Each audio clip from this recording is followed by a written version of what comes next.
कांच है कांच के बहंगिया बहंगी लचकत जाए। जी हाँ, छठ पर्व जो है नहाय खाए के साथ आज से शुरू हो चुका है। सबसे पहले न्यूज़ विंग के सभी दर्शकों को न्यूज़ विंग की टीम की तरफ से छठ पर्व की बहुत बहुत बधाई और शुभकामना। नहाय खाए यानी कि छठ महापर्व का पहला दिन, इसे बहुत लोग कद्दू भात भी कहते हैं। बिहार, झारखंड और यूपी के लोग खास तौर पर इस छठ महापर्व को बहुत ही धूमधाम से मनाते हैं। नहाय खाए के दिन व्रती जो हैं वो बहुत ही शुद्धता के साथ, पवित्रता के साथ इस पर्व को करती हैं। पहले दिन चावल, कद्दू भात यह सब कुछ बनता है और भोग स्वरूप छठी माई को भोग लगाया जाता है और पर्वतनी जो हैं उसे ग्रहण करती हैं और उसके बाद बाकी लोग इस भोग को ग्रहण करते हैं। मैं इस वक्त हूँ रतन रेसिडेंसी अपार्टमेंट में। यहाँ पर बहुत सालों से जो लोग यहाँ पर निवास करते हैं बहुत पहले से छठ करते आ रहे हैं। यहाँ पर छठी माई की महिमा जो है वो देखने लायक होती है और छठ पर्व की खूबसूरती जो है यहाँ पर देखने लायक होती है। इस अपार्टमेंट के एक घर में इस वक्त मैं मौजूद हूँ और हमारे साथ दो पर्वतनी हैं जो इस छठ पर्व को बहुत सालों से धूमधाम से करती आ रही हैं। हम इनसे ही जानेंगे कि छठ महापर्व की क्या महिमा है, कितने सालों से ये लोग करती आ रही हैं और कितना उत्साह रहता है छठ महापर्व पर। छठ के उत्साह की तो बात ही क्या है, बहुत ज़्यादा उत्साह रहता है। एक तो ये बहुत महापर्व इसलिए कहलाता है, एक तो कठिन व्रत करने को भी होता है और बहुत धूमधाम, चूँकि लंबा चलता है 4 दिनों का, तो ये पर्व ही चलता है इसलिए महापर्व कहलाता है। तो 4 दिनों का किसी पर्व को करने के लिए आपको उत्साह तो चाहिए ही, ऐसे ही बहुत उत्साह होता है। ये बहुत बड़ी पूजा है और इसका बहुत महत्व है हमारे पुराणों में, शास्त्रों में और हमारे जीवन में भी, जीवन में बहुत महत्व है। तो इसलिए इसको बहुत उत्साह से हम लोग करते हैं। तो बहुत उत्साह से करते हैं। उत्साह तो आपने देख लिया, कहीं से भी कोई कमी मुझे तो नहीं दिख रही है उत्साह में।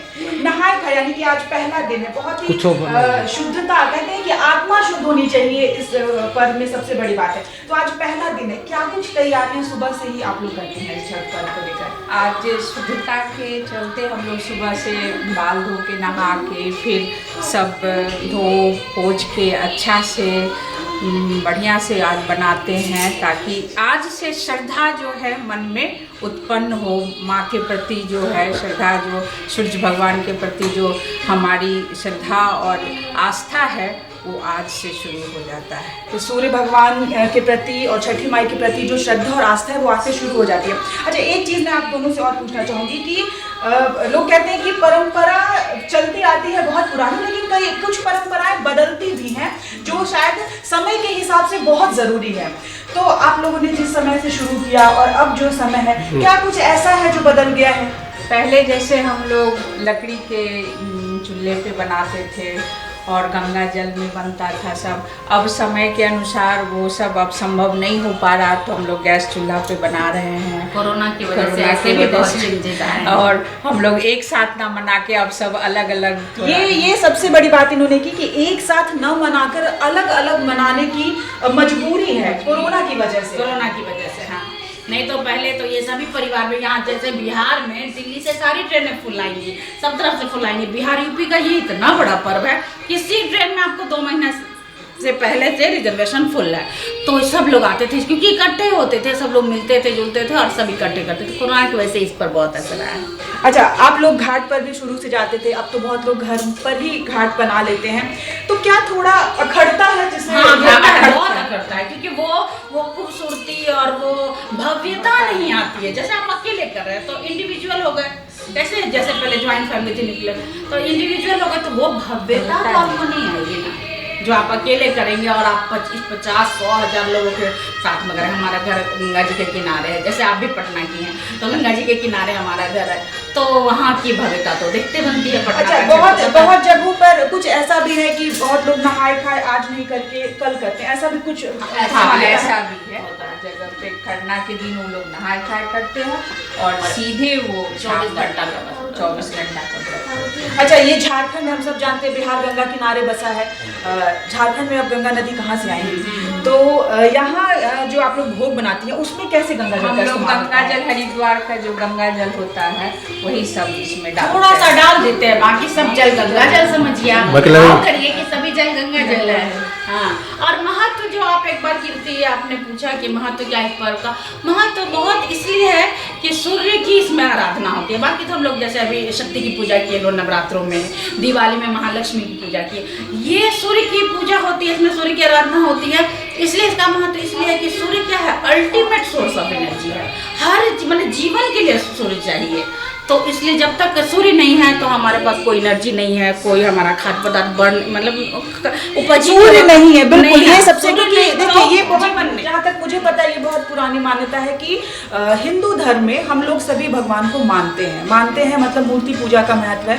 श्री राम थे, श्री कृष्ण थे, ये सब मूर्ति पूजा, लेकिन एकमात्र भगवान सूर्य ऐसे हैं जिन्हें हम प्रत्यक्ष रूप से देखते हैं। हमारे ये प्रत्यक्ष देव हैं, तो इनकी पूजा और करने का श्रद्धा आप समझिए कितना है, क्योंकि इनको रोज हम सुबह देखते हैं, रोज शाम तक देखते हैं इनको। और भगवान की तो जानते हैं ये भगवान हैं, इनकी ऐसी शक्ति है, वो हम लोग पुराण में पढ़ा है। अच्छा, जब छठ महापर्व आता है तो शुरू से बिहार, झारखंड, यूपी जो भी लोग बाहर रहते हैं, क्योंकि अभी कमाने के लिए ऑब्वियस है सब बाहर निकल जाते हैं, लेकिन एकमात्र पर्व छठ ऐसा है जहाँ सभी जुटते हैं। तो थोड़ा अखड़ता होगा कि बच्चे नहीं आ रहे हैं। हाँ, ये तो थोड़ा अखड़ता है कि इस बार बच्चे नहीं आ रहे हैं। बच्चे आएंगे, अभी शाम तक पहुँच जाएंगे। यहाँ इस पर्व में बहुत सारे आदमी रहते हैं तो बहुत अच्छा लगता है, इसकी भव्यता और बढ़ती है। और बच्चे नहीं आने से तो घर सुना सुना लगता है। शाम तक बच्चे आ जाएंगे, जितनी छुट्टी है शाम तक पहुँच जाएगा, पहुँच जाएगा, बच्चे आएंगे। कल तक भी बच्चे आएंगे, जो जिनका संभव है वो आ पाएंगे। तो जिनका संभव है वो आ पाएंगे। तो आज बनता है, देखिए कुछ पकवान है, अभी कुछ बने हैं, कुछ बनेंगे।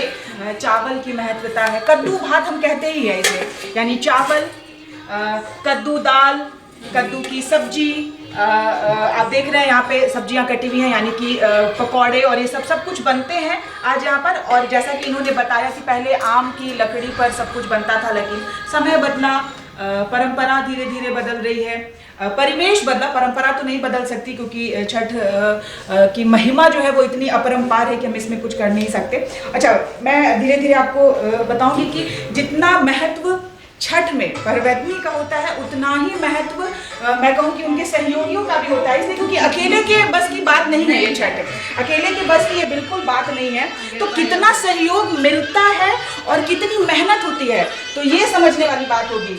सर, छठ पर्व की महिमा जो है वो अपरंपार है, लेकिन जितना परवैतनी इस पर्व को करती हैं, उतने ही आप लोगों पर भी कहीं ना कहीं एक भार रहता होगा कि बहुत ही शुद्धता के साथ इस पर्व को हमें पूरा करना है, मन और आत्मा दोनों से। पहले तो ये अनुशासन की पराकाष्ठा है।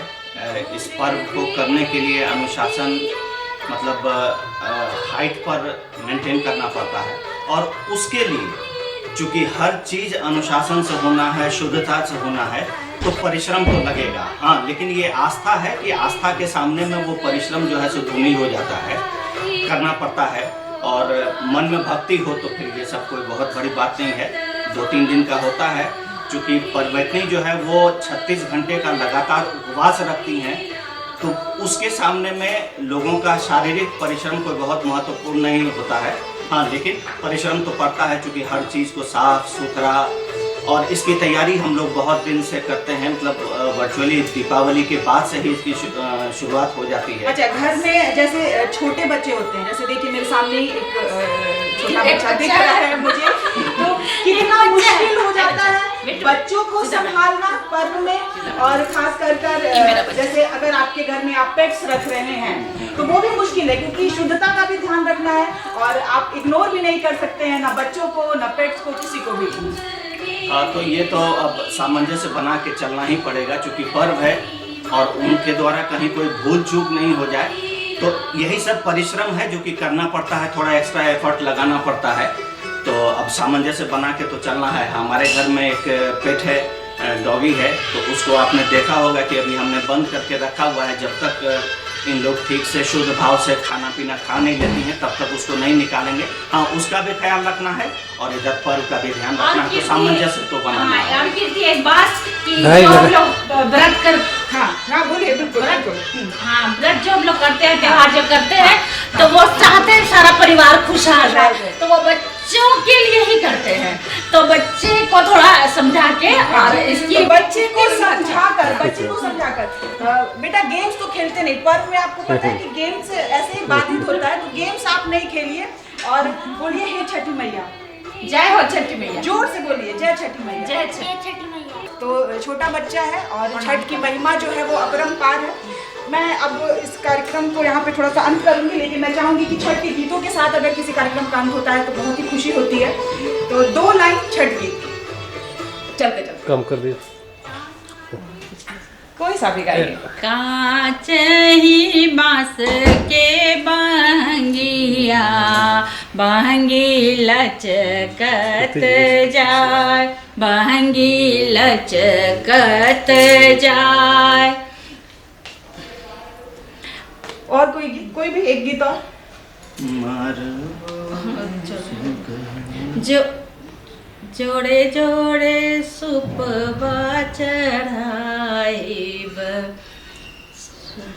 आरग देव जरूर, आरग देव जरूर।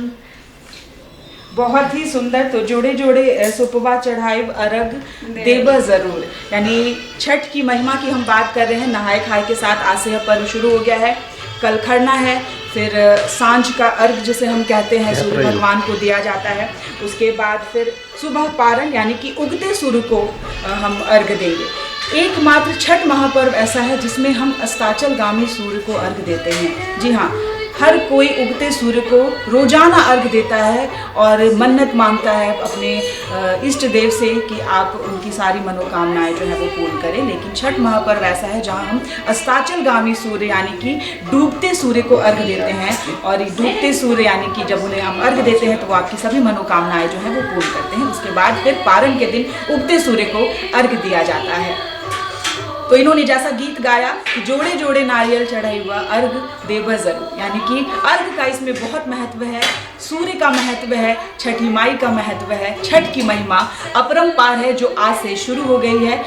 महापर्व से इसलिए हम कहते हैं क्योंकि 4 दिनों का यह पर्व होता है। नहाए खाए, खरना, अस्ताचलगामी सूर्य को अर्घ, उसके बाद सुबह में पारण, यानी 4 दिनों के इस महापर्व में मन, आत्मा, सभी चीज़ें जो है वो शुद्ध होती हैं।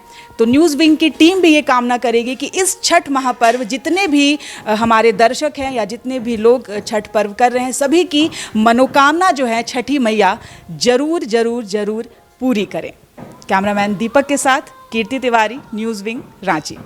बात के बाद अब गिरिडीह के बरगंडा में खुल गया है आविष्कार डायग्नोस्टिक। यहाँ digital mammography, CT scan, ultrasound, X ray DR, uroflowmetry, pathology, ECG, TMT, EEG, PFT, NCV आदि की जांच की सुविधा उपलब्ध है। यहाँ योग्य एवं अनुभवी टेक्नीशियंस के द्वारा सभी प्रकार की जांच की जाती है। आपातकालीन सेवा सीटी स्कैन 64 स्लाइस की सुविधा रात में भी उपलब्ध है। हमारे यहाँ 24 घंटे एम्बुलेंस की सुविधा भी उपलब्ध है।